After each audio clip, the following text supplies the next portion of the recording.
তখন আল্লাহ তাআলা ইসরাফিলকে বলবে, ইসরাফিল তোর তো দায়িত্ব ছিল সিংহায় 3টা ফু দেওয়া, দিয়েছে কয়টা? দিয়েছে কয়টা? একটা। তখন আল্লাহ বলবে এবার তো দ্বিতীয় ফুৎকার দে। প্রথম ফুৎকার দেওয়ার পর ইসরাফিল জায়গা মতন আবার সিংহাটাকে 2 ছোটের মাঝখানে রেখে আল্লাহর আরশের দিকে তাকিয়ে থাকবে। মুহূর্তের মধ্যে আল্লাহর পক্ষ থেকে অর্ডার চলে আসবে। অর্ডার পাওয়ার সাথে সাথেই তিনি সিংহার মধ্যে বিশাল আরেকটা ফু দিয়ে দিবেন। আর ওই ফু দেওয়ার সাথে সাথে পৃথিবীর প্রান্তে প্রান্তে যেখানে যত মানুষ আছে সব মানুষগুলো মরে শেষ, সবাই মারা যাবে, কেউ থাকবো না। থাকতে পারবো আমরা? থাকার জন্য আসছি। আমাদের বাপ দাদারাও তো এখানে পূর্বে এই জমিনেই বিচরণ করেছিল, তারা আজকে আছে? আজকে আমরা আছি, অদূর ভবিষ্যতে আমরা ওই জমি থেকে চলে যাব, থাকবো না, কেউ থাকার জন্য আসি নাই। একদিন মাটির ভেতরে হবে ঘর রে মন আমার, কেন বান্ধ দালান ঘর। একদিন মাটির ভেতরে হবে ঘর রে মন আমার, কেন বান্ধ দালান ঘর রে মন আমার, কেন বান্ধ দালান ঘর। প্রাণ পাখি উড়ে যাবেন পিঞ্জর ছেড়ে, ঘর দমে সবই রবে তুমি যাবে চলে। বন্ধু বান্ধব যত মাতা পিতা তারা সুন্দর, সকলই হবে তোমার পর রে মন আমার, কেন বান্ধ দালান ঘর। একদিন মাটির ভেতরে হবে ঘর রে মন আমার, কেন বান্ধ দালান ঘর। ঠিক না? এই গানের কথা আমরা তো অনেক সুন্দর না? আখিরাতের রিমাইন্ডার আমাদেরকে দেয়। এই যে দুনিয়া দুনিয়া দুনিয়ার জন্য পাগল হয়ে গেছি, প্রতিযোগিতা কম্পিটিশন, তার আছে 10 লাখ আমার লাগবে 20 লাখ, তার আছে 20 তালা আমার লাগবে 30 তালা, এরকম কম্পিটিশন প্রতিযোগিতা আমাদের মধ্যে আছে না নাই? তো ইসরাফিল আলাইহিস সালামের দ্বিতীয় ফুৎকার দেওয়ার সাথে সাথে পৃথিবীর প্রান্তে প্রান্তে যত মানুষ ছিল সব মানুষগুলো মুহূর্তের মধ্যেই মারা যাবে, মানুষ আর নাই। তখন আল্লাহ তাআলা হযরত জিবরাইল আলাইহিস সালাম মালাকুল মাউতকে ডেকে বলবে, ইয়া মালাকুল মাউত আখবিরনি মা ইয়াবকা, আমাকে বল আর কে আছে দুনিয়াতে। মৃত্যুর ফেরেশতা আজরাইল বলবে, আল্লাহ কেউ নাই, একটা মানুষও রাখি নাই, সব মানুষ শেষ, আশরাফুল মাখলুকাত সব শেষ, একটাও রাখি নাই, খালি আছে জিন জাতি। কে আছে? সব মানুষ মেরে শেষ করে দিবে, কোন মানুষ থাকবে না। এই যে সাইয়্যিদিনা আদম আলাইহিস সালাম থেকে শুরু হয়েছিল মানুষের অববাহিকা, আর থামে নাই, খালি মানুষ আর মানুষ, মানুষ আর মানুষ, মানুষ আর মানুষ। ওই দিন দ্বিতীয় ফুৎকারের সাথে সাথে সব মানুষ শেষ। মালাকুল মাউত বলবেন, আল্লাহ মানুষ জাতি একটারও রাখি নাই, আশরাফুল মাখলুকাত সব শেষ, খালি আছে জিন জাতি। কি জাতি? আল্লাহ বলবে যাও এবার জিন জাতিকে ধরো। মালাকুল মাউত মৃত্যুর ফেরেশতা কিন্তু জিনদেরও রূহ কবজ করে, জানেন এটা? জিনরা হচ্ছে আমরা যেরকম ভাবে নামাজ পড়ি, জিনদেরও কিন্তু নামাজ পড়তে হয়, কারণ ওয়ামা খালাকতুল জিন্না ওয়াল ইনসা ইল্লা লিয়াবুদুন। এই জিন জাতি আর মানুষ জাতিকে আল্লাহ তাআলা সৃষ্টি করেছেন শুধুমাত্র কার ইবাদত করার জন্য। আমরা যেরকম নামাজ পড়ি জিনেরাও নামাজ পড়ে, আমরা যেরকম রমাদানের রোজা রাখি জিনেদেরও ফরজ রোজা রাখতে হয়, আমরা যেরকম হজের মৌসুমে বাইতুল্লাহতে গিয়ে হজ করি জিনেরাও হজ করে, আমরা দেখি না, তাদেরকে দেখা যায়। জিনদের সংজ্ঞা হচ্ছে জিসমুন না রিজুন, এটা সাক্ষরবি আশকালি মুখতালিফা, আগুনের তৈরি দেহ, চাইলে বিভিন্ন সুরত ধারণ করতে পারে। জিনের সংজ্ঞা বুঝেছেন? জিসমুন না রিজুন, কিসের তৈরি? আগুনের তৈরি, চাইলে বিভিন্ন সুরত ধারণ করতে পারে, চাইলে সে কুকুর হতে পারে, বিড়ালের রূপ ধারণ করতে পারে, সাপের রূপ ধারণ করতে পারে। আল্লাহর হুকুম পাওয়ার পর ওই জিন জাতিদেরকে মালাকুল মাউত মৃত্যুর ফেরেশতা আজরাইল তাদের রূহ কবজ করতে থাকবে, করতে করতে সব জিন জাতি শেষ। খারাপ জিনদেরকে মারার পর সবচেয়ে বেশি কষ্ট দিয়ে মারা হবে ইবলিসকে। যত খারাপ জিন আছে সব জিনকে মারতে যে কষ্ট দেওয়া হয়েছে, ইবলিসকে তার চেয়ে দ্বিগুণ কষ্ট দিয়ে মারা হবে। ইবলিসও শেষ, মানুষও নাই, ইবলিসও নাই। তখন আল্লাহ বলবে, ইয়া মালাকাল মাউত আখবিরনি মা ইয়াবকা, হে মৃত্যুর ফেরেশতা আমাকে বল আর কে আছে। তখন আজরাইল বললে, আল্লাহ আর কেউ নাই, মানুষ নাই, মৎস্যকুল নাই, পক্ষীকুল নাই, পশুকুল নাই, জিন জাতি নাই, এখন শুধু আছে ফেরেশতা জাতি। কোন জাতি? ফেরেশতা জাতি। আল্লাহ তাআলা বলবেন, যাও এবার ফেরেশতাদের গোষ্ঠী শেষ করো।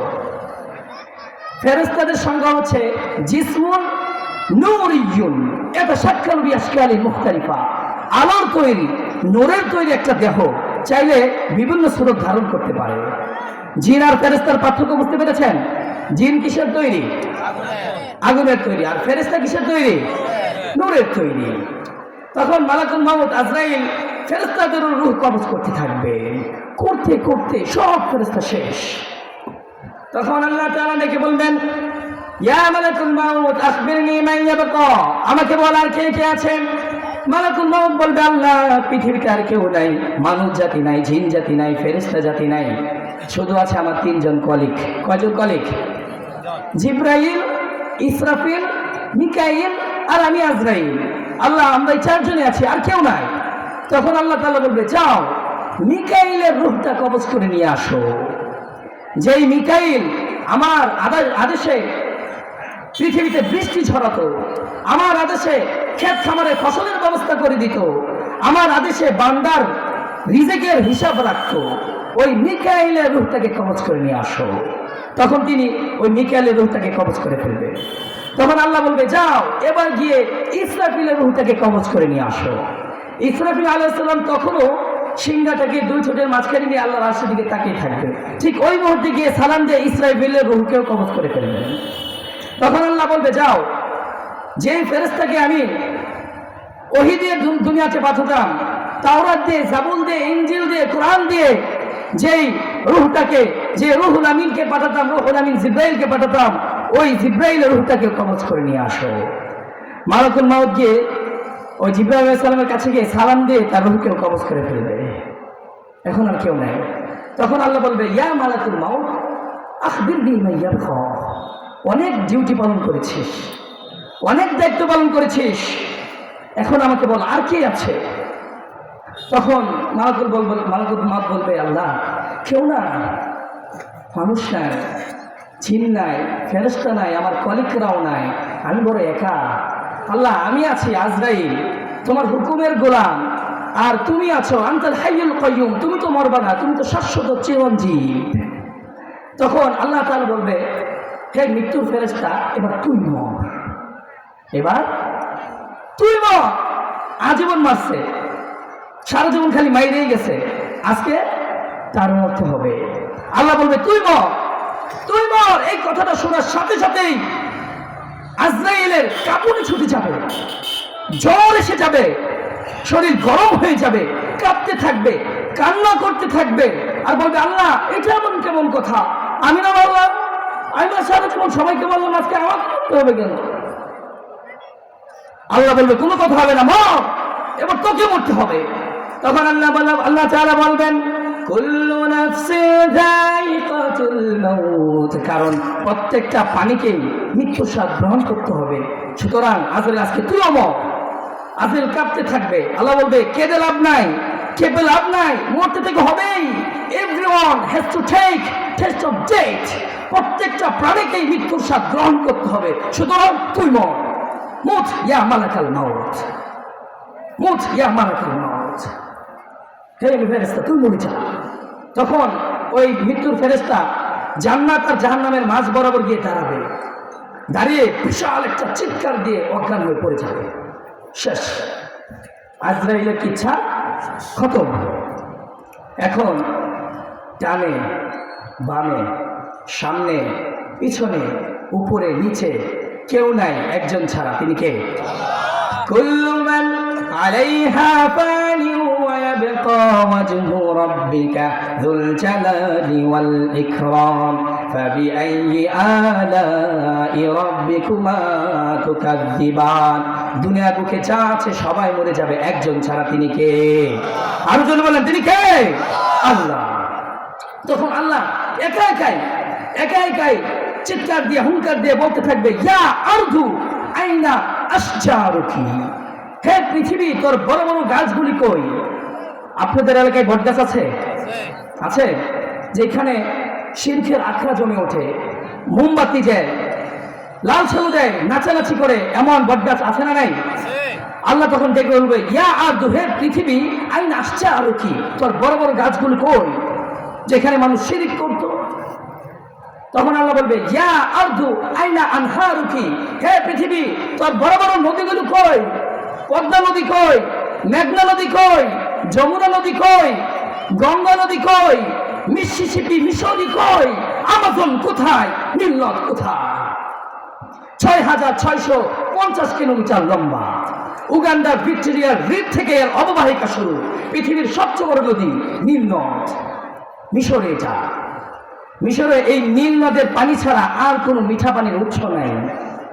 এই জন্য প্রাচীন ঐতিহাসিক, ওনার নাম হচ্ছে হেরোডোটাস, তিনি বলেছিলেন, Egypt is the gift of Nile. নীল, মিশর হচ্ছে নীল নদীর দান। নীল নদ না থাকলে মিশরে কেউ থাকতো না। সুবহানাল্লাহ বলবেন না? দুইটা নদী সিদরাতুল মুনতাহা থেকে জান্নাতের কানেকশন নিয়ে সরাসরি দুনিয়াতে এসেছে। এর মধ্যে একটা হচ্ছে ইরাকের বজলা ফুরাত নদী, আরেকটা হচ্ছে মিশরের নীল নদ। তখন আল্লাহ বলবে, আইনাল নাইল, নীল নদ কোথায়? আইনাল আনহার, নদীগুলো কই? আইনাল কুসুর, প্রাসাদগুলো কই? রাজপ্রাসাদগুলো কোথায়? বড় বড় বিল্ডিং গুলো কোথায়? টাওয়ার গুলো কোথায়? বুর্জ খলিফা কোথায়? জমজম টাওয়ার কোথায়? থাকবে সেদিন এগুলো? সব কিছু লন্ডভন্ড হয়ে যাবে না? আল্লাহ তাআলা বলবেন, আইনাল জাবাবেরা, অত্যাচারী শাসকরা আজকে কোথায়? যারা ক্ষমতার চেয়ার পেলে আর নামতে চাইতো না, এরকম ডাকাতগুলো আজকে কোথায়? ঠিক কিনা বলেন? আল্লাহ বলবেন, ফেরাউন কোথায়? নমরুদ কোথায়? ফেরাউনের চাচাতো ভাইরা কোথায়? নমরুদের চাচাতো ভাইরা কোথায়? যারা মানুষের উপর জুলুম করত, নির্যাতন চালাতো, মানুষকে বিভিন্নভাবে হয়রানি করত, তারা আজকে কই? কোথায় তারা? সেদিন থাকবে কেউ? আল্লাহ বলবেন, লিমানিল মুলকুল ইয়াউমা লিল্লাহিল ওয়াহিদিল কাহ্হার। সেদিন রাজত্ব কার? চিৎকার করে বলেন, সেদিন রাজত্ব কার? Who belongs to the kingdom today? সেদিন একজনের রাজত্ব হবে, চিল্লা বলেন, তিনি কে? পৃথিবীর যখন এরকম অবস্থা, তখন আল্লাহ তাআলা ইসরাফিলকে আবার আদেশ করবেন তৃতীয় ফুৎকার দেওয়ার জন্য। ইসরাফিল ফু দিয়েছেন কয়টা? দুইটা। তার ফু দেওয়ার কথা ছিল কয়টা? তিনটা। মনে আছে না ভুলে গেছেন? খায় বলছেন? ইসরাফিলের দায়িত্ব, ডিউটি, সিংহের মধ্যে ফু দিবে কয়টা? দিয়েছে কয়টা? বাকি আছে? ওটা দেওয়া লাগবে না? ইসরাফিল তো নাই, তাকেও তো হত্যা করা হয়েছে, রূহ কবজ করা হয়েছে। তো ওই তৃতীয় ফুৎকার দেওয়ার জন্য আল্লাহ তাআলা সর্বপ্রথম ইসরাফিলকে রূহ দিয়ে দাঁড় করিয়ে দিবেন। সুবহানাল্লাহ, বাড়িতে গিয়া